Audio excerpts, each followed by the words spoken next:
നമസ്കാരം. തെരഞ്ഞെടുപ്പ് രംഗത്തെ വാർത്തകളും വിശേഷങ്ങളുമായി വോട്ടുകാര്യത്തിലേക്ക് സ്വാഗതം.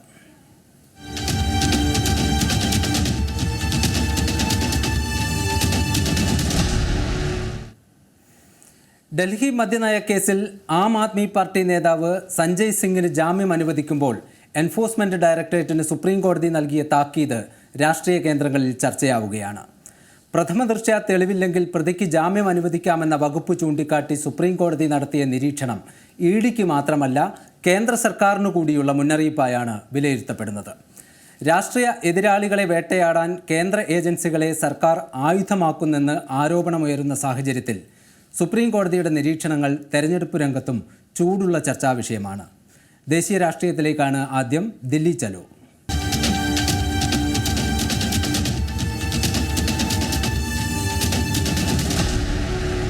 ആരോമലാണ് വിശദാംശങ്ങളുമായി ചേരുന്നത്. ആരോമൽ, സഞ്ജയ് സിംഗിന് ജാമ്യം ലഭിച്ചത് 6 മാസത്തെ വിചാരണ തടവിന് ശേഷം ജാമ്യം ലഭിച്ച് അദ്ദേഹം ജയിൽ മോചിതനായത് മാത്രമല്ല, ഈ ജാമ്യം അനുവദിച്ചുകൊണ്ട് സുപ്രീം കോടതി നടത്തിയ ചില പരാമർശങ്ങൾ, അതാണ് ഈ തെരഞ്ഞെടുപ്പ് കാലത്ത് ദേശീയ രാഷ്ട്രീയത്തിൽ വലിയ ചർച്ചയായി മാറുന്നത്. ഇതിനെ എങ്ങനെയാണ് കാണാൻ കഴിയുക? എന്തായാലും ആം ആദ്മി പാർട്ടി കേന്ദ്രങ്ങളിൽ സിംഹമെന്ന് വിളിപ്പേരുള്ള ഒരു നേതാവാണ് സഞ്ജയ് സിംഗ്. കാരണം നമുക്കറിയാം, അരവിന്ദ് കെജ്രിവാളാണ് അവരുടെ സമുന്നത നേതാവെങ്കിലും തീപ്പൊരി പ്രസംഗങ്ങളിലൂടെയും അതുപോലെ തന്നെ രാഷ്ട്രീയ കേന്ദ്രങ്ങളെ ഞെട്ടിക്കുന്ന പ്രസ്താവനകളിലൂടെയും എല്ലാം കുപ്രസിദ്ധിയും അതുപോലെ പ്രസിദ്ധിയും ആർജിച്ച ഒരു നേതാവാണ് സഞ്ജയ് സിംഗ്. അപ്പോൾ ആം ആദ്മി പാർട്ടിയുടെ ഒരു തീപ്പൊരി നേതാവ് അകത്ത് പോകുമ്പോൾ, അല്ലെങ്കിൽ തീഹാർ ജയിലിലേക്ക് ഈ മദ്യനയ കേസുമായി ബന്ധപ്പെട്ട് അകത്ത് പോകുമ്പോൾ, സത്യം പറഞ്ഞാൽ ഈ അരവിന്ദ് കെജ്രിവാൾ അറസ്റ്റിലാകുമ്പോൾ അവർ വിറങ്ങലിച്ചതുപോലെ അന്ന് ആം ആദ്മി പാർട്ടി ഒന്ന് നടുങ്ങിയിരുന്നു. എന്നാൽ ഇപ്പോൾ അവരുടെ ഏറ്റവും വലിയ നേതാവ് വീണ്ടും തീഹാർ ജയിലിൽ അറസ്റ്റിലായി ജയിലിൽ കിടക്കുമ്പോൾ സഞ്ജയ് സിംഗിൻ്റെ മടങ്ങിയ വരവ് എന്തായാലും ആം ആദ്മി പാർട്ടിക്ക് ഒരു പുതുജീവൻ നൽകി എന്ന് തന്നെ പറയാൻ സാധിക്കും. കാരണം അദ്ദേഹം വന്ന ഉടൻ തന്നെ ഒരു വലിയ റോഡ് ഷോയുമായാണ് ഡൽഹിയിലേക്ക് വന്നിറങ്ങിയത്. ആ റോഡ് ഷോ നേരെ പോയത് അരവിന്ദ് കെജ്രിവാളിൻ്റെ വസതിയിലും അദ്ദേഹത്തിൻ്റെ പത്നിയെ കാണാനുമാണ്.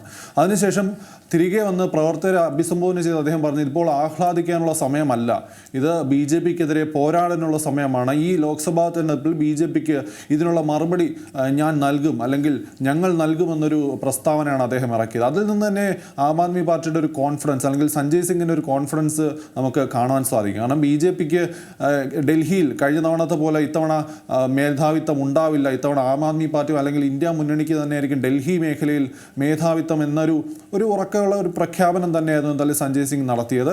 എന്തായാലും വലിയൊരു ആത്മവിശ്വാസവും വലിയൊരു ഊർജ്ജവുമാണ് എന്തായാലും ഡൽഹിയിലും ഹരിയാനയിലും പഞ്ചാബിലുമുള്ള ആം ആദ്മി പാർട്ടി പ്രവർത്തകർക്ക് സഞ്ജയ് സിംഗിൻ്റെ ഈ ഒരു മടങ്ങി വരവിലൂടെ ലഭിച്ചതെന്ന് തന്നെ പറയാൻ സാധിക്കും. എന്തായാലും കേന്ദ്ര സർക്കാരിനും അതുപോലെ തന്നെ ഇഡിക്കും വലിയൊരു തിരിച്ചടി തന്നെയാണ് സുപ്രീം കോടതിയിൽ നിന്ന് വന്ന ആ വാക്കുകൾ. പ്രഥമദൃഷ്ട്യാ കേസിന് തെളിവുകളൊന്നുമില്ലെങ്കിൽ എന്തിനാണ് ഇങ്ങനെ ഈ രാഷ്ട്രീയ നേതാക്കളെ ഒക്കെ അകത്തിടുന്നത്?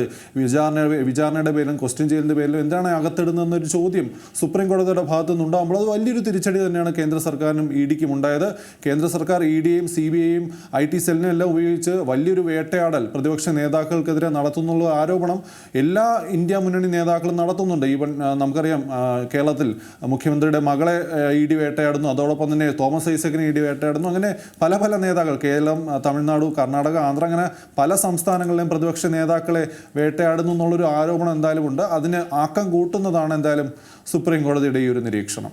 തീർച്ചയായും അരവിന്ദ് കെജ്രിവാൾ അടക്കം പല നേതാക്കളും ഇങ്ങനെ അന്വേഷണത്തിൻ്റെ നിഴലിൽ നിൽക്കുകയും ജയിൽവാസം അനുഭവിക്കുകയും ഒക്കെ ചെയ്യുമ്പോൾ 6 മാസം വിചാരണ തടവുകാരനായി കിടന്ന സഞ്ജയ് സിംഗ് ജയിൽ മോചിതനാവുമ്പോൾ അത് തന്നെയാണ് ദേശീയ രാഷ്ട്രീയത്തിൽ ചൂടുപിടിച്ച ചർച്ചയായി മാറുന്നതും. ഇതിനിടയിൽ നമ്മുടെ കരുവണ്ണൂരൊക്കെ ഏത് രീതിയിൽ വിലയിരുത്തപ്പെടും ഈ പശ്ചാത്തലത്തിൽ എന്ന് വളരെ കൗതുകവുമുള്ള. അത് ശരിയാണ്. കാരണം കരുവന്നൂർ എന്നൊരു വലിയൊരു അഴിമതി, നമ്മൾ പ്രഥമദൃഷ്ട്യാ തന്നെ അഴിമതി നടന്നു, അല്ലെങ്കിൽ വലിയൊരു കള്ളപ്പണ ഇടപാടൊക്കെ നടന്നു എന്ന് മനസ്സിലാക്കുന്ന കരുവന്നൂർ പോലും ചിലപ്പോൾ ഇങ്ങനെയുള്ള ആരോപണങ്ങളിൽ അങ്ങ് മുങ്ങിപ്പോകാനുള്ള സാധാരണക്കാരൻ്റെ പണമാണ് അവിടെ നഷ്ടമായിരിക്കുന്നത്, ഇതുപോലുള്ള ഇടപാടല്ല.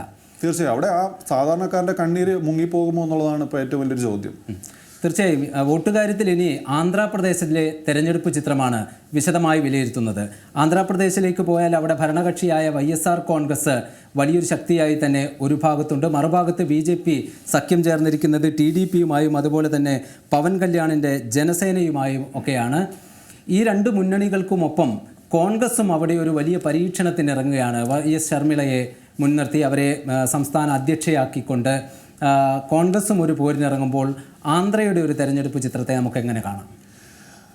ഒരിക്കലും ഒരു പിടിതരാത്തൊരു സംസ്ഥാനമാണ് ആന്ധ്രാപ്രദേശ്. കാരണം ഇരു പാർട്ടികളാണ് അന്ന് നമ്മളെ TDPയും YSR കോൺഗ്രസും മാറി മാറി ഭരിച്ചു വരുന്ന ഒരു രാഷ്ട്രീയമാണ് എന്തായാലും ആന്ധ്രാപ്രദേശിനുള്ളത്. അവിടെ ഒരിക്കലും BJPക്കോ അല്ലെങ്കിൽ ഇതിനു മുമ്പ്, അതായത് YSR കോൺഗ്രസ് വിട്ട് വന്നതിന് ശേഷം കോൺഗ്രസിന് ഒരു അടിത്തറ ഉണ്ടാകുന്ന അല്ലെങ്കിൽ ഒരു അടിത്തറയ്ക്ക് ബലമേകുന്ന ഒരു പ്രകടനം ഉണ്ടാക്കാൻ സാധിച്ചിട്ടില്ല.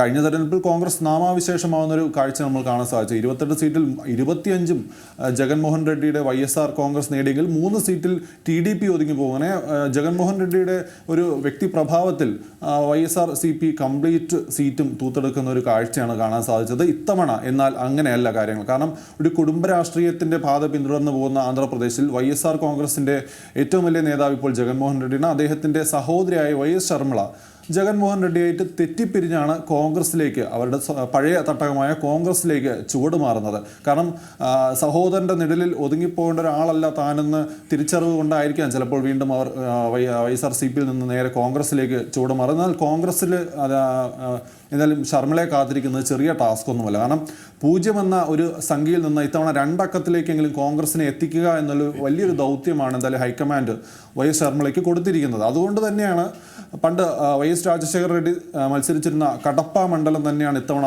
YS ശർമിള തിരഞ്ഞെടുത്തിരിക്കുന്നത് മത്സരിക്കാനായിട്ട്. അവിടെ എതിരിടുന്നതാകട്ടെ ബന്ധു ഫാമിലി റിലേറ്റീവായിട്ടുള്ള കിരൺ റെഡ്ഡിയാണ്. അങ്ങനെ ഒരു ഫാമിലി പോരാട്ടം തന്നെ എന്തായാലും ആന്ധ്രാപ്രദേശിൽ നടക്കുന്നുണ്ട്. ഒരു ഭാഗത്ത് ജഗൻമോഹൻ റെഡ്ഡി ആണെങ്കിൽ മറുഭാഗത്ത് YS ശർമിള. എന്നാൽ ഇതിനെല്ലാം കവച്ചു വയ്ക്കുന്നൊരു പ്രകടനം ഇത്തവണ ഉണ്ടാകുമെന്നൊരു പ്രഖ്യാപനത്തോടെയാണ് TDPയും അതുപോലെ തന്നെ പവൻ കല്യാണിൻ്റെ ജനസേന പാർട്ടിയും അവരുമായി കൂട്ടുകൂടി BJPയും എത്തുന്നത്. അങ്ങനെ വലിയൊരു സഖ്യം അവിടെ രൂപപ്പെട്ടു കഴിഞ്ഞു. NDA സഖ്യത്തിൽ ഇത്തവണ ശക്തരായ നേതാക്കൾ തന്നെയുണ്ട്. ഒരു ചന്ദ്രബാബു നായിഡു ആവട്ടെ, പവൻ കല്യാൺ ആവട്ടെ, പിന്നീട് ആന്ധ്രാപ്രദേശിലെ BJP നേതാക്കളെക്കാൾ വ്യക്തിപ്രഭാവമുള്ള മോദിയും അതുപോലെ അമിത്ഷായും ഉൾപ്പെടെയുള്ളവർ എന്തായാലും തെരഞ്ഞെടുപ്പ് ഗോതയിൽ ഇറങ്ങുന്നുണ്ട്. അങ്ങനെ എനിക്ക് തോന്നുന്നു ശക്തമായൊരു ത്രികോണ മത്സരം തന്നെ ഇത്തവണ ഉണ്ടാവും. ഒരു ഭാഗത്ത് NDA, മറുഭാഗത്ത് YSR കോൺഗ്രസ്, മറ്റൊരു ഭാഗത്ത് കോൺഗ്രസ്. അങ്ങനെ 3 പാർട്ടികൾ അല്ലെങ്കിൽ 3 മുന്നണികളും വലിയൊരു പോരാട്ടം തന്നെയാണ് എന്തായാലും ആന്ധ്ര മണ്ണിൽ കാഴ്ചവെക്കാൻ പോകുന്നത്. എന്നാൽ ചില അഭിപ്രായ സർവേകളിലൊക്കെ ചെറിയൊരു മുൻതൂക്കം NDA അല്ലെങ്കിൽ TDP നേതൃത്വം നൽകുന്ന NDA മുന്നണിക്ക് ഉണ്ട് എന്നൊരു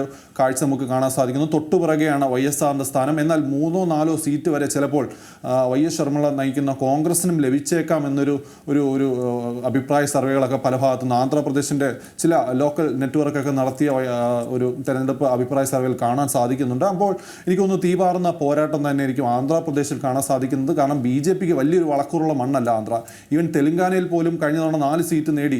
അതായത് നമ്മളെ BRSന് തൊട്ട് പിറകെയായിട്ട് 4 സീറ്റുമായി കോൺഗ്രസിനേക്കാളും വലിയൊരു കക്ഷിയായിട്ട് BJP ഉയർന്നു വന്നപ്പോൾ പോലും ആന്ധ്രാപ്രദേശിൽ BJPക്ക് ഒരിക്കലും ഒരു അടിത്തറയുള്ളൊരു സംസ്ഥാനമായി മാറിയിരുന്നല്ലോ. കാരണം ശക്തമായ ജാതി രാഷ്ട്രീയമാണ് ആന്ധ്രയിലുള്ളത്. കാരണം അവിടെ റെഡ്ഡി സമുദായത്തിനാണ് എപ്പോഴും മേൽക്കൈയുള്ളത്. അവിടെ ജഗൻമോഹൻ റെഡ്ഡിയുടെ ഭാഗത്ത് നിന്ന് ആ ഒരു ജാതി രാഷ്ട്രീയത്തിൻ്റെ പല കാർഡുകളും ഇറക്കി കളിക്കുന്നതും കാണാൻ സാധിക്കും.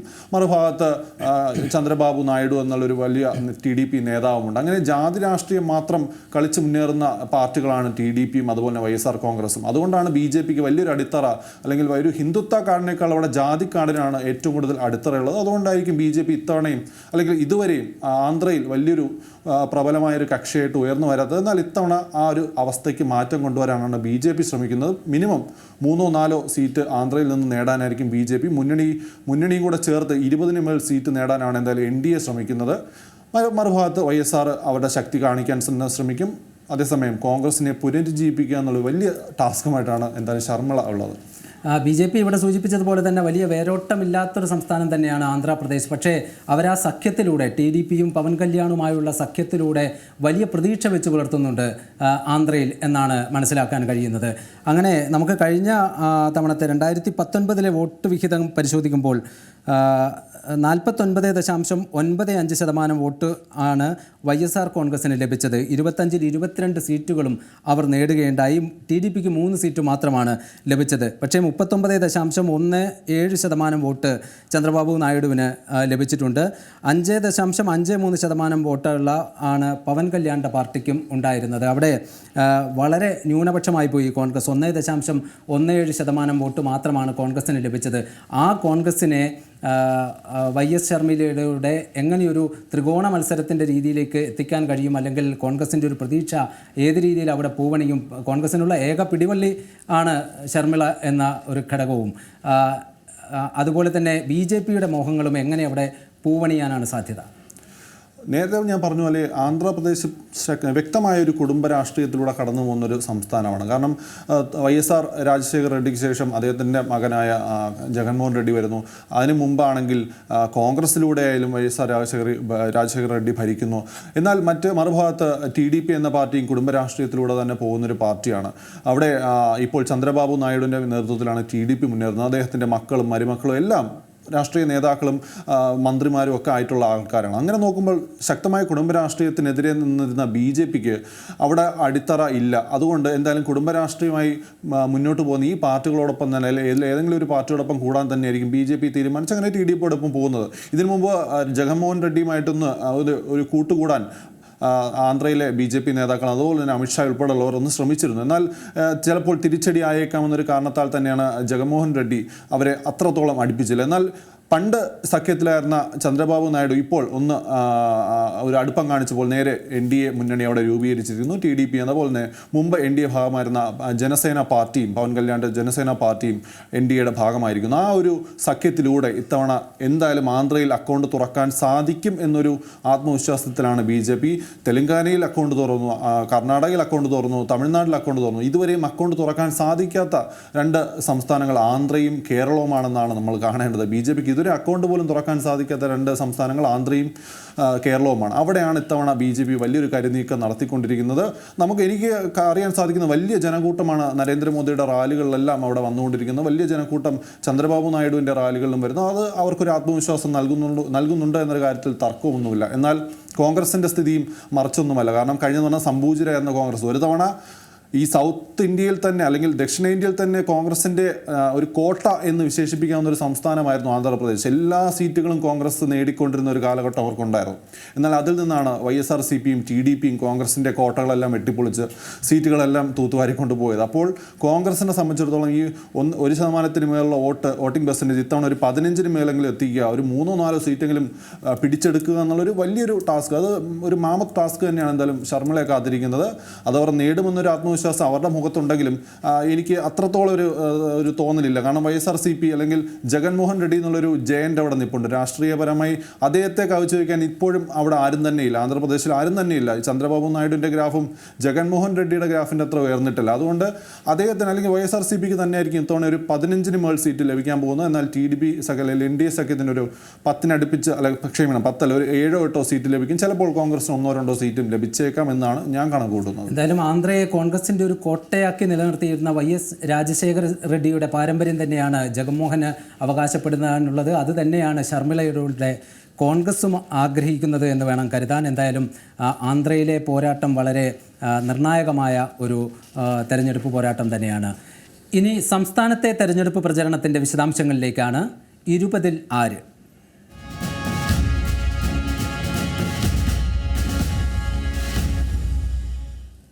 സംസ്ഥാനത്ത് നാമനിർദ്ദേശ പത്രികാ സമർപ്പണം ഇന്ന് പൂർത്തിയായി. രാഷ്ട്രീയ ഏറ്റുമുട്ടലുകൾക്കും ഇന്ന് ഒട്ടും കുറവുണ്ടായിരുന്നില്ല. വയനാട്ടിൽ രാഹുൽ ഗാന്ധിയുടെ റാലിയിൽ കോൺഗ്രസിൻ്റെയും ലീഗിൻ്റെയും പതാക ഒഴിവാക്കിയ നടപടിയെ മുഖ്യമന്ത്രി വിമർശിച്ചു. അതേസമയം SDPI പിന്തുണ വേണ്ടെന്ന് കോൺഗ്രസ് വ്യക്തമാക്കുകയും ചെയ്തു. കരുവന്നൂരിൽ ഇന്ന് EDക്ക് മുമ്പാകെ CPM നേതാവ് PK വിജു ഹാജരായി. ഒരു രഹസ്യ അക്കൗണ്ടുകളുമില്ലെന്നും CPM കള്ളപ്പണം സ്വീകരിക്കുന്ന പാർട്ടിയല്ലെന്നും മുഖ്യമന്ത്രി നിലപാടെടുക്കുകയും ചെയ്തു. അങ്ങനെ ഇന്നത്തെ വാർത്താദിനം തെരഞ്ഞെടുപ്പിൻ്റെ ചൂടിലും സജീവമായി.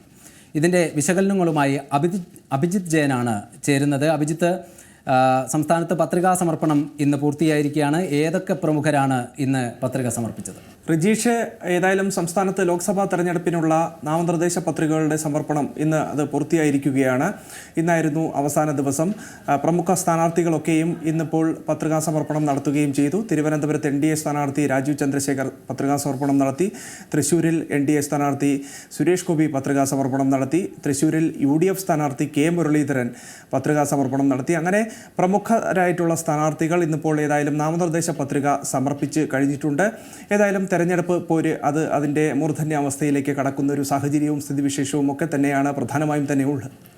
പ്രധാനമായും തന്നെ ഉള്ളത്. നാളെ ഏതായാലും ഈ പത്രികകളുടെ സൂക്ഷ്മ പരിശോധന നടക്കുകയും ചെയ്യും. ഏതായാലും പൂർണ്ണാർത്ഥത്തിൽ തെരഞ്ഞെടുപ്പ് ചിത്രം തെളിഞ്ഞു കഴിഞ്ഞു. വീറും വാശിയുമോടുകൂടിയുള്ള പോരാട്ടം തന്നെയാണ് എല്ലായിടങ്ങളിലും നമുക്ക് കാണാൻ കഴിയുന്നത്. കഴിഞ്ഞ ദിവസവും ഇത്തരത്തിൽ പ്രമുഖ സ്ഥാനാർത്ഥികൾ പത്രികാ സമർപ്പണത്തിനായി വരുന്ന കാഴ്ച നമ്മൾ കളക്ട്രേറ്റുകൾ കേന്ദ്രീകരിച്ച് കാണുകയും ചെയ്തിരുന്നു.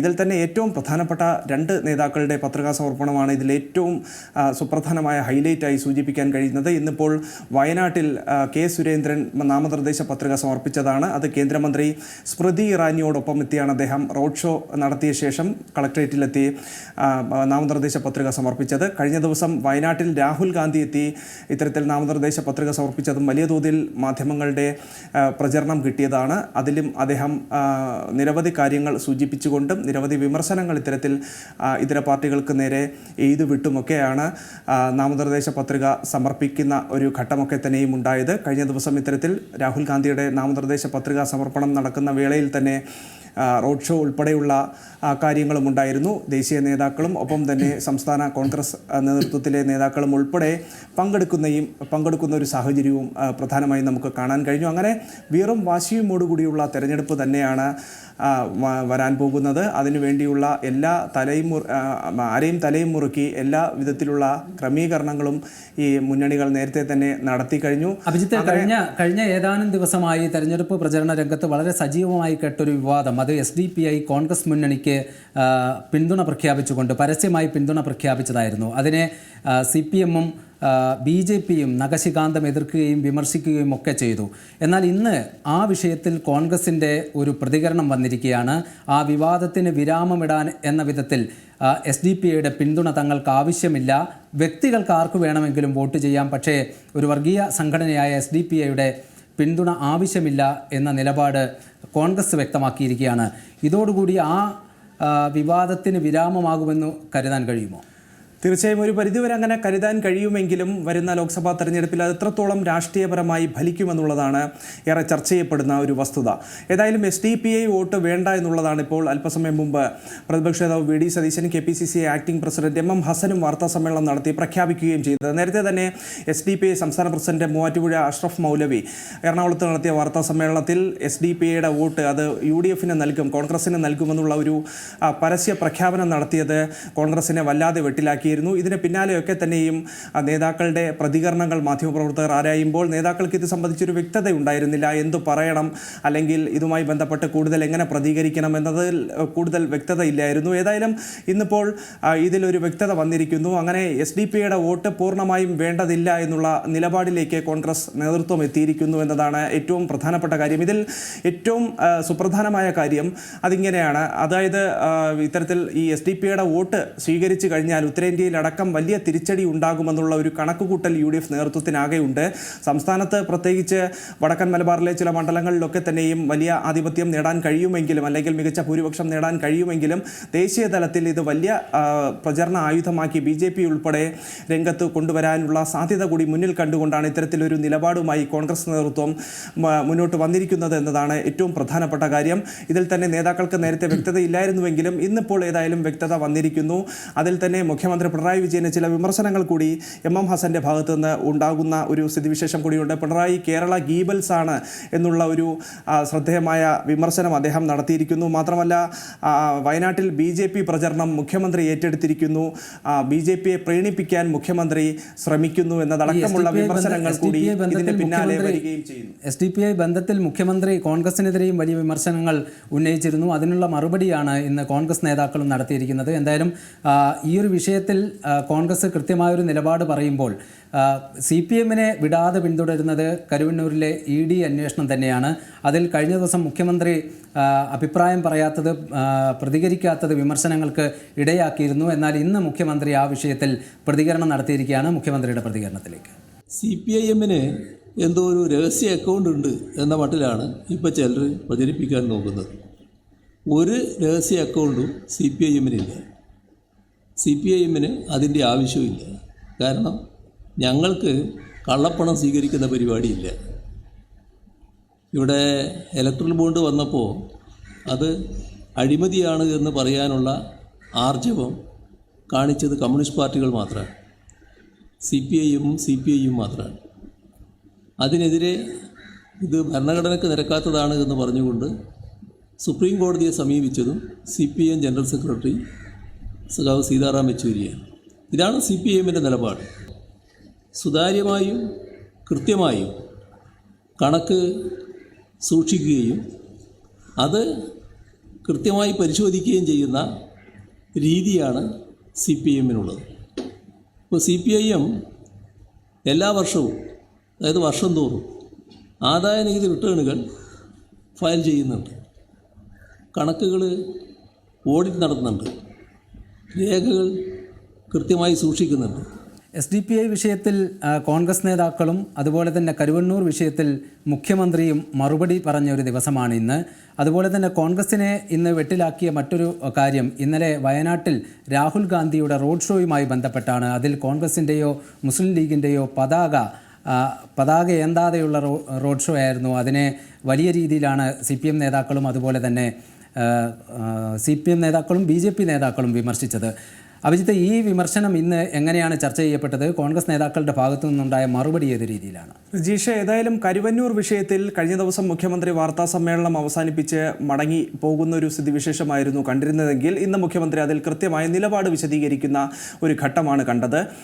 CPMന് യാതൊരു ബാങ്കുകളിലും ഇത്തരത്തിൽ രഹസ്യ അക്കൗണ്ടുകളില്ല, സുതാര്യമായ ഇടപാടുകൾ മാത്രമാണ് കരുവന്നൂർ വിഷയത്തിലെന്ന് മാത്രമല്ല എല്ലാ ബാങ്കുകളിലും CPM നടത്തുന്നത് എന്നുള്ള കാര്യം അടിവരയിട്ട് പറയുന്നതായിരുന്നു മുഖ്യമന്ത്രിയുടെ ഇന്നത്തെ പ്രധാനപ്പെട്ട നിലപാടായി നമുക്ക് വിശദീകരിക്കാനും കഴിയുന്നത്. ഏതായാലും കരുവന്നൂർ കേസുമായി ബന്ധപ്പെട്ട് ഇന്നിപ്പോൾ PK ബിജു CPMൻ്റെ മുൻ MP ആണ്. അദ്ദേഹത്തിനെ ഇപ്പോൾ ചോദ്യം ചെയ്യാനായി വിളിപ്പിച്ചിരിക്കുന്ന ഒരു ഘട്ടം കൂടിയുണ്ട്. ആ ഒരു സ്ഥിതിവിശേഷം കൂടി മുന്നിൽ കണ്ടുകൊണ്ടാണ് മുഖ്യമന്ത്രിയുടെ ഈ ഒരു പ്രതികരണം എന്നതാണ് നമുക്ക് സൂചിപ്പിക്കാൻ കഴിയുന്നത്. ED ഇത്തരത്തിൽ കേന്ദ്ര അന്വേഷണ ഏജൻസികളെ ഉപയോഗിച്ച് BJPയുടെ നിർദ്ദേശാനുസരണം കേരള സർക്കാരിനെ തകർക്കാൻ ശ്രമിക്കുന്നു, അല്ലെങ്കിൽ കേരളത്തിലെ CPM നേതാക്കൾക്കെതിരെ മനഃപൂർവ്വം ഇത്തരത്തിൽ ഇല്ലാ കഥകൾ ചമയ്ക്കുന്നു എന്നുള്ളതാണ് പ്രധാനമായും മുഖ്യമന്ത്രിയുടെ ഒരു ആരോപണവും ആക്ഷേപവുമായി ഒക്കെ തന്നെയും ഉയർന്നു കേൾക്കുകയും ചെയ്യുന്നത്. ED അന്വേഷണം അത് ബോധപൂർവമാണ് നടത്തുന്നത്, കേന്ദ്ര സർക്കാരിൻ്റെ അനുമതിയോടുകൂടി തന്നെയാണ് ഇത്തരത്തിൽ ചടുലമായ നീക്കങ്ങൾ നടത്തുന്നത്. അതിന് BJPയും മോദിയും ഇതിന് പിന്നാലെ കളിക്കുന്നു എന്നുള്ള ഒരു രാഷ്ട്രീയ വിവാദം കൂടി മുഖ്യമന്ത്രി എഴുതുവിടുന്ന ഒരു സാഹചര്യം കൂടി ഇക്കാര്യത്തിൽ സൂചിപ്പിക്കാനും കഴിയുന്നുണ്ട്. ഇന്നിപ്പോൾ PK ബിജുവിനെ ചോദ്യം ചെയ്യാനായി വിളിപ്പിച്ചിട്ടുണ്ടെങ്കിൽ നാളെ ഇപ്പോൾ PK ഷാജനോട് ഇത്തരത്തിൽ ചോദ്യം ചെയ്യലിന് ഹാജരാകാൻ നിർദ്ദേശിച്ചിട്ടുണ്ട് എന്നുള്ളതാണ് കരുവന്നൂർ വിഷയം സൂചിപ്പിക്കുമ്പോൾ നമുക്ക് സൂചിപ്പിക്കാൻ കഴിയുന്നത്. മാത്രമല്ല, നേരത്തെ തൃശ്ശൂർ ജില്ലാ സെക്രട്ടറി MM വർഗീസിനെ ചോദ്യം ചെയ്യാനായി വിളിച്ചു വരുത്തിയെങ്കിലും അദ്ദേഹം സുരേഷ് ഗോപിയുടെ VS സുനിൽകുമാറിൻ്റെ നാമനിർദ്ദേശ പത്രിക സമർപ്പിക്കാനുള്ളതിനാൽ അദ്ദേഹത്തിന് ചോദ്യം ചെയ്യലിന് ഹാജരാകാൻ കഴിയില്ല. മാത്രമല്ല, തെരഞ്ഞെടുപ്പുമായി ബന്ധപ്പെട്ടുള്ള ഔദ്യോഗിക ചുമതലകൾ തനിക്കുണ്ട്. അപ്പോൾ അതുകൊണ്ട് ഈ മാസം തെരഞ്ഞെടുപ്പ് കഴിയുന്നത് വരെയും തനിക്ക് ചോദ്യം ചെയ്യലിന് ഹാജരാകാൻ കഴിയില്ല എന്ന് പറഞ്ഞ് അത് രേഖാമൂലം ED അറിയിക്കുന്നൊരു സ്ഥിതിവിശേഷമാണ് ഉണ്ടായത്. മറ്റൊരു പ്രധാനപ്പെട്ട കാര്യം രജീഷ് ചോദിച്ചത്, വയനാട്ടിൽ കഴിഞ്ഞ ദിവസം രാഹുൽ ഗാന്ധിയുടെ റാലി നടത്തിയിരുന്നു. അതിൽ തന്നെ ലീഗിൻ്റെയും കോൺഗ്രസിൻ്റെയും പതാക ഒഴിവാക്കിയ നടപടിയെ മുഖ്യമന്ത്രി ഇന്ന് വിമർശിക്കുന്നത് കണ്ടു. അതിൽ മുഖ്യമന്ത്രി പറഞ്ഞത്, കോൺഗ്രസ് സ്വന്തമായി ഇത്തരത്തിൽ അവരുടെ സ്വന്തം പതാക തന്നെ ഉയർത്തിപ്പിടിക്കാൻ കഴിയാത്തൊരു പാർട്ടിയായി മാറി. മാത്രമല്ല, ത്രിവർണ്ണ പതാക കോൺഗ്രസ് ഉപേക്ഷിക്കണം എന്നത് സംഘപരിവാറിൻ്റെ ആവശ്യമാണോ എന്നുള്ളതാണ് മുഖ്യമന്ത്രി ചോദിക്കുകയും ചെയ്യുന്നത്. സ്വന്തം അസ്തിത്വം പണയം വെച്ചുകൊണ്ട് ഇത്തരത്തിൽ കോൺഗ്രസ് പ്രവർത്തിക്കുന്നത് അത് ജനങ്ങൾ തിരിച്ചറിഞ്ഞ് മനസ്സിലാക്കും. മാത്രമല്ല, ലീഗ് പതാക ഇന്ത്യൻ പാർട്ടിയുടെ കൊടിയാണെന്ന് പറയാൻ കോൺഗ്രസിന് ആർജവമില്ലാതായി പോയി. ലീഗിൻ്റെ വോട്ട് വേണം, പക്ഷേ പതാക വേണ്ടതില്ല എന്നുള്ള ഒരു നിലപാടാണ് ഇന്നിപ്പോൾ മുഖ്യമന്ത്രിയുടെ ഭാഗത്ത് നിന്ന് നമ്മൾ കാണുകയും ചെയ്തത്. അതോടൊപ്പം തന്നെ ഇതിന് കൃത്യമായ മറുപടി കോൺഗ്രസിൻ്റെ AICC ജനറൽ സെക്രട്ടറി കൂടിയായ KC വേണുഗോപാൽ നൽകുന്നത് നമ്മൾ കണ്ടു. സിദ്ധാർത്ഥൻ്റെ മരണവുമായി ബന്ധപ്പെട്ടുള്ള കാര്യത്തിൽ മുഖ്യമന്ത്രി അന്വേഷണം വൈകിപ്പിച്ചതിൽ ആദ്യം മറുപടി പറഞ്ഞോളൂ, അല്ലാതെ കോൺഗ്രസിനെ ഇത്തരത്തിൽ പഠിപ്പിക്കാൻ വരേണ്ടതില്ല എന്നുള്ളൊരു മറുപടിയാണ് ഇത്തരത്തിൽ KC വേണുഗോപാലിൻ്റെ ഒരു തിരിച്ചടിയായി കാണുകയും ചെയ്തത്. അതോടൊപ്പം തന്നെ ഇന്നിപ്പോൾ കോൺഗ്രസ് നേതാക്കൾ നടത്തിയ വാർത്താ സമ്മേളനത്തിൽ VD സതീശൻ തന്നെ പറഞ്ഞത്, കോൺഗ്രസിന് സ്റ്റഡി ക്ലാസ് എടുക്കാൻ വേണ്ടി ഈ മുഖ്യമന്ത്രി വരേണ്ട കാര്യമില്ല, അത് AKG സെൻറ്ററിൽ പോയി പറഞ്ഞാൽ മതി, കോൺഗ്രസിന് കൃത്യമായി നിലപാടുണ്ട്, അക്കാര്യങ്ങൾ കോൺഗ്രസ് പരിശോധിച്ചുകൊള്ളാം, കോൺഗ്രസ് നോക്കിക്കൊള്ളാം എന്നുള്ളൊരു നിലപാട് ഇന്നിപ്പോൾ കോൺഗ്രസ് നേതാക്കളുടെ തീർച്ചയായും അങ്ങനെ ആരോപണ പ്രത്യാരോപണങ്ങളിലൂടെ സംസ്ഥാനത്തെ തെരഞ്ഞെടുപ്പ് രംഗം കൂടുതൽ സജീവമായി മാറുകയാണ്. ഇന്ന് പത്രികാ സമർപ്പണം പൂർത്തിയായി. ഇനി അങ്ങോട്ട് ഈ തെരഞ്ഞെടുപ്പ് പ്രചരണം അതിൻ്റെ ചൂട് പാരമ്യതയിലെത്തുമെന്ന് തന്നെ കാണാം. വോട്ടുകാര്യത്തിൽ ഇനി സംസ്ഥാനത്തെ ഒരു മണ്ഡലത്തിലെ തെരഞ്ഞെടുപ്പ് ചിത്രം സമഗ്രമായി വിലയിരുത്തുകയാണ് മണ്ഡല പര്യടനം.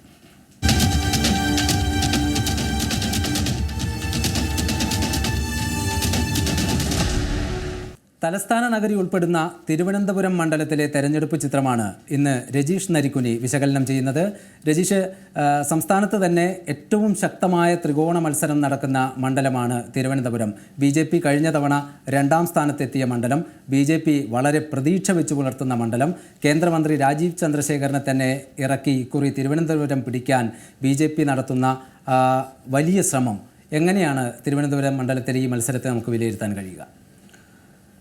രജീഷ്, ഇന്ന് രാജീവ് ചന്ദ്രശേഖർ കൂടി നാമനിർദ്ദേശ പത്രിക സമർപ്പിച്ചതോടുകൂടി തിരുവനന്തപുരം മണ്ഡലത്തിലാകെ ചൂട് പിടിച്ചിരിക്കുകയാണെന്ന് നമുക്ക് പറയേണ്ടിയിരിക്കുന്നത്. കാരണം കഴിഞ്ഞ ദിവസങ്ങളിൽ ത്രികോണ മത്സരത്തിന് സാധ്യത നമുക്ക് പറയുന്നതോടുകൂടി, പക്ഷേ ഇന്നത്തോടുകൂടി ഒരു ത്രികോണ മത്സരത്തിന് പൂർണ്ണമായും തലസ്ഥാന മണ്ഡലം തയ്യാറായി കഴിഞ്ഞു എന്ന് നമുക്ക് പറയേണ്ടിയിരിക്കുന്നു. കാരണം കഴിഞ്ഞ ദിവസങ്ങളിലെ പോലെ തന്നെ വാശിയേറിയ പ്രചരണ പരിപാടികളൊക്കെ ഇന്നും തുടരുകയാണ്. ഇടതുമുന്നണി സ്ഥാനാർത്ഥി പന്ന്യൻ രവീന്ദ്രൻ ഇന്ന് വാഹന പ്രചരണ ജാഥയുമായി ബന്ധപ്പെട്ടാണ് മുന്നോട്ട് പോയിക്കൊണ്ടിരിക്കുന്നത്. മണ്ഡലങ്ങളിലൂടെയും ഗ്രാമപ്രദേശങ്ങളിലും ഒക്കെ ഇറങ്ങിച്ചെന്നുകൊണ്ട് വോട്ടഭ്യർത്ഥന അദ്ദേഹം നടത്തുകയാണെങ്കിൽ, ശശി തരൂർ കൂട്ടായ്മകളിൽ ചെന്നുകൊണ്ട് വോട്ടഭ്യർത്ഥനയാണ് ഇപ്പോൾ നടത്തിക്കൊണ്ടിരിക്കുന്നത്. രാജീവ് ചന്ദ്രശേഖരും അതോടൊപ്പം തന്നെ കൂട്ടായ്മയിലും അതോടൊപ്പം തന്നെ മത നേതാക്കളെയും ഒക്കെ കണ്ടുകൊണ്ടുള്ള വോട്ടഭ്യർത്ഥനയും ഒക്കെയാണ് അദ്ദേഹവും നടത്തിക്കൊണ്ടിരിക്കുന്നത്. അങ്ങനെ 3 കൂട്ടരും ശക്തമായ പ്രചരണ പരിപാടിയുമായാണ് കഴിഞ്ഞ ദിവസങ്ങളിലൊക്കെ നടത്തിക്കൊണ്ടിരിക്കുന്നത്. ഇന്ന് നാമനിർദ്ദേശ പത്രിക സമർപ്പിച്ചതോടുകൂടി കൂടുതൽ ചൂട് പിടിച്ച ഒരു പ്രചരണ പരിപാടിയിലേക്കാണ് തലസ്ഥാന നഗരം കടന്നിരിക്കുന്നത്. നമ്മൾ ഈ നിയമസഭാ മണ്ഡലങ്ങൾ 7 നിയമസഭാ മണ്ഡലങ്ങളാണ് ഈ തിരുവനന്തപുരം ലോക്സഭയിലും ഉൾപ്പെടുന്നത്. അതിൽ കഴക്കൂട്ടം, വട്ടിയൂർക്കാവ്, തിരുവനന്തപുരം, നേമം, പാറശാല, കോവളം, നെയ്യാറ്റിൻകര ഈ 4 മണ്ഡലങ്ങളിലും ഈ 7 മണ്ഡലങ്ങളും ഈ 7 നിയമസഭാ മണ്ഡലങ്ങളിലും നിലവിലെ സാഹചര്യത്തിൽ ആർക്കാണ് മുൻപന്തി എന്ന് പറയാൻ കഴിയാത്ത ഒരു സാഹചര്യം ഉണ്ടായിരുന്നു. ഇടതുമുന്നണിയാണ് ഈ 7 മണ്ഡലങ്ങളിലും നിലവിൽ വിജയിച്ചിട്ടുള്ളതെങ്കിലും നിലവിലെ സാഹചര്യത്തിൽ ഈ ലോക്സഭയിലേക്ക് മാറുമ്പോൾ കാര്യങ്ങളാകെ മാറി മറിയുന്ന ഒരു സാഹചര്യമാണ് എല്ലാ തവണയും നമുക്ക് കാണാൻ കഴിയുന്നത്. ഇത്തവണ എന്താകുമെന്നാണ് എല്ലാവരും തിരുവനന്തപുരം ലോക്സഭാ മണ്ഡലവുമായി ബന്ധപ്പെട്ട് ഉറ്റുനോക്കുമ്പോൾ നമുക്ക് ചൂണ്ടിക്കാണിക്കാൻ കഴിയുന്നത്. അതേസമയം തന്നെ മറ്റൊരു പ്രധാനപ്പെട്ട ഒരു വിഷയം ഉള്ളത് ഈ തീരദേശ വോട്ടുകളും അതോടൊപ്പം തന്നെ നാടാർ വോട്ടുകൾക്കും നായർ വോട്ടുകൾക്കും ഏറെ പ്രാധാന്യമുള്ള ഒരു മണ്ഡലം കൂടിയാണ് തിരുവനന്തപുരം ലോക്സഭാ മണ്ഡലം. അത് ആർക്കൊക്കെ ഏതൊക്കെ വോട്ടുകൾ മറയുന്നു അല്ലെങ്കിൽ ആർക്കൊക്കെ ഈ വോട്ടുകൾ വീഴും എന്നനുസരിച്ചായിരിക്കും ഇവിടുത്തെ തിരുവനന്തപുരം ലോക്സഭാ മണ്ഡലത്തിലെ വിജയ്. കഴിഞ്ഞ തവണ ലോക്സഭാ മണ്ഡലത്തിൽ അവസാന ലാപ്പിൽ AK ആൻ്റണിയെ ഇറക്കിയായിരുന്നു അന്ന് ശശി തരൂർ വിജയിച്ചതെന്ന് നമുക്ക് പറയേണ്ടിയിരിക്കുന്നു. അവസാന ഘട്ടത്തിൽ ഇഞ്ചോടിഞ്ച് പോരാട്ടം കുമ്മനം രാജശേഖരനും അതോടൊപ്പം തന്നെ ശശി തരൂരും തമ്മിൽ ഇഞ്ചോടിഞ്ച് പോരാട്ടം നടക്കുന്ന വേളയിൽ അവസാന തീരദേശത്ത് AK ആൻ്റണി നടത്തിയ ഒരു പര്യടനം അത് വോട്ടായി മാറിയതോടുകൂടിയാണ് ശശി തരൂർ വലിയ ഭൂരിപക്ഷത്തിൽ അന്ന് ജയിക്കാൻ കഴിഞ്ഞത്. അല്ലെങ്കിൽ ഒരു പക്ഷേ അന്നത്തെ റിസൾട്ട് വരെ മാറിമറിയാൻ സാധ്യത ഉള്ള ഒരു മണ്ഡലമായിരുന്നു തിരുവനന്തപുരം ലോക്സഭാ മണ്ഡലം. തിരുവനന്തപുരത്തെ തീരമേഖല ഇത്തവണ കൂടുതൽ അസ്വസ്ഥരാണ്. ഈ വിഴിഞ്ഞം തുറമുഖവുമായി ബന്ധപ്പെട്ട കാര്യങ്ങളിലൊക്കെ പല സമരങ്ങളും അവിടെ നമ്മൾ കാണുകയും ചെയ്തതാണ്. ഒരുപക്ഷെ AK ആൻ്റണി ഇക്കുറിയും ഇറങ്ങിയേക്കും തീരമേഖലയെ ഒന്ന് ഇളക്കി മറിക്കാനായിട്ട്. അവിടെ 4ാം തവണ ജനവിധി തേടുകയാണ് ശശി തരൂർ MP. ശശി തരൂരിൻ്റെ ഒരു സാധ്യത ഏത് രീതിയിലാണ്? ഇത്തവണയും നേരത്തെ സൂചിപ്പിച്ച പോലെ തന്നെ ഈ വിഴിഞ്ഞം തുറമുഖം ഈ 3 കൂട്ടരുടെയും ഒരു പ്രധാന പ്രചരണ അജണ്ടയാണെന്ന് പറയണം. ആരാണ് കൊണ്ടുവന്നത്, കേന്ദ്ര സഹായം ലഭിച്ചു, ഒരു കൂട്ടർ ഇത് നടപ്പിലാക്കാൻ ഉദ്ഘാടനം ചെയ്തു, നടപ്പിലാക്കിയത് ഇടതുമുന്നണിയാണ്. ഈ 3 കൂട്ടർക്കും പറയാൻ കോമൺ ആയുള്ള ഒരു വിഷയം തന്നെയാണ് ഈ വിഴിഞ്ഞം തുറമുഖവുമായി ബന്ധപ്പെട്ട പ്രചരണം. അത് 3 മുന്നണികളും അവരുടെ പ്രചരണ ആയുധമായി തന്നെ ഉപയോഗിക്കുകയും ചെയ്തിട്ടുണ്ട്. പക്ഷേ ഇതുമായി ബന്ധപ്പെട്ട് അവിടെ ഉണ്ടായിരുന്ന പ്രശ്നങ്ങളൊക്കെ BJPയും അതോടൊപ്പം തന്നെ പല മേഖലകളിൽ കോൺഗ്രസും ഉയർത്തിക്കൊണ്ടുവരികയും ചെയ്യുന്നുണ്ട്. അതൊക്കെ വോട്ടാക്കി മാറ്റാനാണ് ഇപ്പോഴും കോൺഗ്രസും UDFും ശ്രമിച്ചുകൊണ്ടിരിക്കുന്നത്. അതൊക്കെ അവിടെ ഉണ്ടായിരുന്ന പ്രശ്നങ്ങൾ അല്ലെങ്കിൽ അന്ന് എഴുതിയ സമരങ്ങളൊക്കെ വീണ്ടും അവരിലേക്ക് ഇറക്കി ചെന്നുകൊണ്ട് ശശി തരൂർ ആ വോട്ടൊക്കെ ആ ഒരു പ്രതിഷേധം മുഴുവൻ വോട്ടാക്കി മാറ്റാനാണ് ഇപ്പോൾ UDF തീരദേശ മേഖലയിൽ ശ്രമിച്ചുകൊണ്ടിരിക്കുന്നത്. പക്ഷേ ഇതൊക്കെ ആ പ്രശ്നം പരിഹരിച്ചു എന്നൊരു കാര്യം മുൻനിർത്തിക്കൊണ്ടാണ് ഇതിനെയൊക്കെ അവിടെ ഇടതുമുന്നണിയും അതിനെ പ്രതിരോധിക്കാൻ തയ്യാറെടുക്കുന്നത്. 2005 ബൈ ഇലക്ഷനിലാണ് തിരുവനന്തപുരത്ത് ആദ്യമായി പന്ന്യൻ രവീന്ദ്രൻ മത്സരിക്കുകയും അദ്ദേഹം ഇവിടുന്ന് വിജയിക്കുകയും ചെയ്തത്. അതുകൊണ്ട് തന്നെ അന്നേ ഒരു സുപരിചിതനായ ഒരു മുഖമാണ് പന്ന്യൻ രവീന്ദ്രൻ എന്ന ഒരു വിലയിരുത്തൽ വോട്ടർമാർക്കിടയിൽ ഉണ്ടാക്കാനുള്ള. മുൻ MP ആണ് പന്ന്യൻ രവീന്ദ്രൻ. മാത്രമല്ല കഴിഞ്ഞ തവണ 3ാം സ്ഥാനത്തേക്ക് പോയി LDF സ്ഥാനാർത്ഥി, CPIയുടെ സ്ഥാനാർത്ഥി. ആ ഒരു നാണക്കേട് മാറ്റേണ്ടതും ഇടതുമുന്നണിയുടെ ഈ തവണത്തെ ഒരു ആവശ്യം കൂടിയാണ്. അതിനൊക്കെ കൂടിയായിരിക്കാം മുൻ MP കൂടിയായ മണ്ഡലത്തിൽ സുപരിചിതനായ പന്ന്യൻ രവീന്ദ്രനെ ഇടതുമുന്നണി അവിടെ ഇറക്കിയത്. എത്രത്തോളം സാധ്യതകൾ പന്ന്യൻ രവീന്ദ്രന് കാണുന്നുണ്ട്? പന്ന്യൻ രവീന്ദ്രൻ നേരത്തെ പോലെ 2005 ഇവിടുന്ന് ആദ്യമായി വിജയിച്ചു പോകുന്നത്. ആ ഒരു ആധിപത്യം അല്ലെങ്കിൽ പണ്ട് മുതലേ അറിയാവുന്ന ഒരാൾ എന്നൊരു കാര്യം മുൻനിർത്തി ജനങ്ങളിലേക്ക് ഇറങ്ങി വോട്ട് ചോദിക്കാനാണ് ഇടതുമുന്നണി ഇപ്പോൾ ഒരുങ്ങിയിരിക്കുന്നത്. രണ്ടാം ഘട്ടം പൂർത്തിയാകാറായി. ഒന്നാം ഘട്ടത്തിൽ നേരത്തെ തന്നെ ആദ്യം സ്ഥാനാർത്ഥിയെ പ്രഖ്യാപിച്ച കൂട്ടത്തിലുള്ള ഒരാളായിരുന്നു പന്ന്യൻ രവീന്ദ്രൻ. അന്നേ പ്രചരണ പരിപാടികൾക്ക് ആദ്യം തന്നെ മുൻപന്തിയിലും അദ്ദേഹം തന്നെയാണ്. ഇതൊക്കെ ഒരു വോട്ടായി മാറും, അല്ലെങ്കിൽ നേരത്തെ പ്രചരണം തുടങ്ങിയതും ജനങ്ങളിലേക്ക് ഇറങ്ങിച്ചെല്ലാൻ കഴിഞ്ഞതും വോട്ടാക്കി മാറ്റാൻ കഴിയുന്ന പ്രതീക്ഷയാണ് ഇടതുമുന്നണിക്കുള്ളത്. തീരദേശ മേഖലയിലാണെങ്കിലും ഗ്രാമപ്രദേശങ്ങളിലൊക്കെ നേരത്തെ തന്നെ പ്രചരണവുമായി ബന്ധപ്പെട്ട് പന്ന്യൻ രവീന്ദ്രൻ എത്തി. അതോടൊപ്പം തന്നെ മറ്റൊരു പ്രത്യേകത നമുക്ക് എടുത്തു പറയേണ്ടത്, ആരോപണങ്ങൾ ഒന്നും അദ്ദേഹത്തിന് നേരെ ഉണ്ടായിരുന്നില്ല. ആ ഒരു ക്ലീൻ ഇമേജുള്ള CPI നേതാവ് എന്ന് നമുക്ക് വിശേഷിപ്പിക്കാവുന്ന ഒരാളാണ് പന്ന്യൻ രവീന്ദ്രൻ. ആ ഒരു ഇമേജൊക്കെ ഇത്തവണ വോട്ടായി മാറുകയാണെങ്കിൽ ഒരു പക്ഷേ കഴിഞ്ഞ തവണ ഉണ്ടായിരുന്ന നാണക്കേട് ഇത്തവണ മാറ്റാൻ കഴിയുന്ന പ്രതീക്ഷയിലാണ് ഇടതുമുന്നണി. ഇനി BJPയുടെ കാര്യത്തിലേക്ക് വന്നാൽ BJP ഏറ്റവും കൂടുതൽ പ്രതീക്ഷ വെച്ച് പുലർത്തുന്ന മണ്ഡലങ്ങളിലൊന്നാണ് തിരുവനന്തപുരം. ഇക്കുറി മാത്രമല്ല, കഴിഞ്ഞ തവണയും അങ്ങനെയായിരുന്നു. കപ്പിനും ചുണ്ടിനുമിടയിൽ വെച്ച് ആ സീറ്റ് നഷ്ടപ്പെട്ടു പോയ ചരിത്രമാണ് BJPക്കുള്ളത്. ഒരുപക്ഷെ അതുകൊണ്ടൊക്കെ തന്നെയാകാം കേന്ദ്രമന്ത്രി കൂടിയായ രാജീവ് ചന്ദ്രശേഖറിനെ BJP ഇറക്കിയിരിക്കുന്നത്. അദ്ദേഹം മണ്ഡലത്തിൽ അത്ര സജീവമല്ലായിരുന്നു എന്നതൊക്കെ വിമർശനങ്ങളുണ്ടെങ്കിലും എങ്ങനെയാണ് രാജീവ് ചന്ദ്രശേഖറിലൂടെ BJP നടത്തുന്ന മുന്നേറ്റം? അതിനു മുമ്പ് ഞാനൊരു ചെറിയൊരു കാര്യം ഒന്ന് പുറകോട്ട് പോകാം. 2014 തെരഞ്ഞെടുപ്പിൽ അന്ന് O രാജഗോപാലായിരുന്നു ഇവിടെ BJP സ്ഥാനാർത്ഥി. അന്ന് അദ്ദേഹം നേടിയത് 2,82,336 വോട്ടായിരുന്നു. പിന്നീട് നടന്ന തെരഞ്ഞെടുപ്പിൽ 2019 തെരഞ്ഞെടുപ്പിൽ കുമ്മനം രാജശേഖരനായിരുന്നു അന്ന് BJPക്കായി ഇവിടെ മത്സരിക്കാൻ ഇറങ്ങി. അദ്ദേഹം നേടിയത് 3,16,142 വോട്ട്. ഈ വോട്ട് വർധനവ് അത് കൃത്യമായ ഇടവേളകളിൽ ഓരോ തവണയും തിരുവനന്തപുരം ലോക്സഭാ മണ്ഡലത്തിൽ BJP ഉണ്ടാക്കാറുണ്ട്. ഇത്തവണയും അതേ രീതിയിലുള്ള വോട്ട് വർധനവ് BJPക്ക് ഉയർത്താൻ കഴിഞ്ഞാൽ ഒരു പക്ഷേ നമ്മൾ പ്രതീക്ഷിക്കുന്ന അതിനപ്പുറത്തേക്കുള്ളൊരു വിജയം ഒരു പക്ഷേ ഇത്തവണ BJPക്ക് തിരുവനന്തപുരം മണ്ഡലത്തിൽ ഉണ്ടാകും. നേമം മണ്ഡലത്തിൽ കഴിഞ്ഞ തവണ വലിയ ഭൂരിപക്ഷം അവർക്ക് ഉണ്ടാക്കാൻ കഴിഞ്ഞിട്ടുണ്ട്. ഈ നിയമസഭ തിരിച്ച് നമ്മൾ പരിശോധിക്കുകയാണെങ്കിൽ നേമം മേഖലയിൽ അവർക്ക് വലിയ മുന്നേറ്റം ഉണ്ടാക്കാൻ കഴിഞ്ഞിട്ടുണ്ട്. മറ്റെല്ലാ മേഖലകളിലും ശശി തരൂരിനാണ് വിജയിക്കാൻ വോട്ട് ലീഡിൽ കൂടുതലെങ്കിലും നിയമ മേഖലയിൽ ഉണ്ടാക്കിയ ആ ലീഡ് മറ്റ് മണ്ഡലങ്ങളിലേക്കും ഇത്തവണ അദ്ദേഹം വ്യാപിപ്പിക്കാൻ കഴിഞ്ഞാൽ അത് വലിയൊരു മുന്നേറ്റമായിരിക്കും ഇത്തവണ BJPക്ക് ഉണ്ടാക്കാൻ പോകുന്നതെന്ന കാര്യത്തിൽ സംശയമില്ല.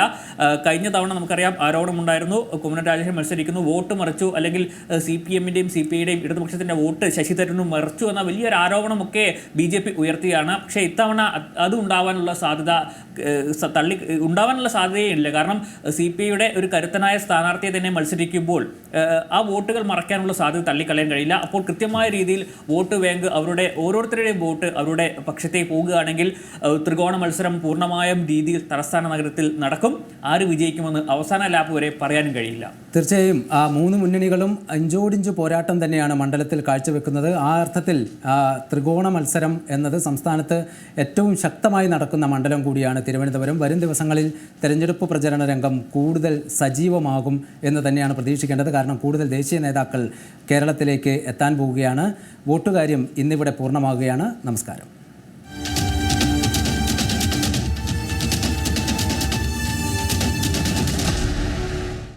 ഏറ്റവും പുതിയ വാർത്തകളും വിശേഷങ്ങളും വിരൽ തുമ്പിലറിയാൻ സീ മലയാളം ന്യൂസ് എല്ലാ ഡിജിറ്റൽ പ്ലാറ്റ്ഫോമുകളിലും ലഭ്യം.